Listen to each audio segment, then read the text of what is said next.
Mga kadadalab, sobrang init ngayon sa Qatar. So, maggawa tayo ng pusit na tuyong pusit. So, imamarinate muna natin ito bago natin ibibilad sa araw. Imamarinate ko lang siya mga kadadalabs yan kasi gusto ko kasi yung pusit na tuyo, yung buo. Ganito buo siya, hindi siya biyak.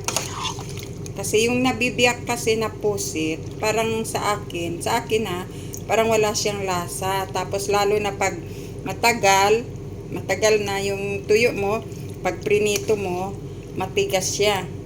So ito, hindi ko biniyak kasi yung lasa, yung laman niya masarap. So ibababad lang natin bago natin ibilad sa araw. So yan mga kadadalabs, abangan ang ating susunod na kabanata.